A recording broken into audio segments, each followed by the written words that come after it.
பத்திரிகையாளர் யாரோ சொன்ன கருத்துக்கு நானும் உடன்படுறேன். கலையும் அரசியலும் இல்லாமல் வாழ்க்கை முழுமையடையாது. உங்க வெப் சீரிஸ்ல ஒரு டயலாக் போன போக்குல சொல்லியிருப்பீங்க. சூப்பரான அரசியல் சொல்லியிருப்பாங்க. இந்த விமான நிலையெல்லாம் ஒருத்தர் அவருடைய இடத்தை எழுதி கொடுக்காம யாருமே ஒன்றும் பண்ண முடியாது. அது சென்ட்ரல் கவர்மெண்ட்டாக இருந்தாலும் சொல்லி ஒரு சின்ன வார்த்தையை அழகா ஒரு டைலாகா சூப்பராக சொல்லியிருப்பீங்க சார். அதுக்காக எங்க தமிழக வெற்றி கழக தலைவர் விஜய் அண்ணா பெருசா போராடிட்டு இருக்காரு. அங்க இருக்கவங்கள ஓட்டா பார்க்காம 10,000 குடும்பம் பார்க்காம ஒரு மிகப்பெரிய ஒரு பெரிய போராட்டத்தை எடுத்து கையில் எடுத்து சட்டமன்றத்துக்கு கூட உள்ள போற அளவுக்கு கூட முயற்சி பண்ணிட்டு இருக்காரு.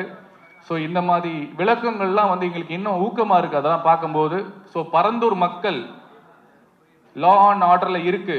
நீங்க கையெழுத்து போடாம உங்க இடத்தை கொடுக்காம கவர்மெண்ட் கையகப்படுத்த முடியாது. சட்டத்துல இடம் இருக்கு. அந்த செய்திக்கு நன்றி. டைரக்டருக்கும் ப்ரொடியூசருக்கு நன்றி.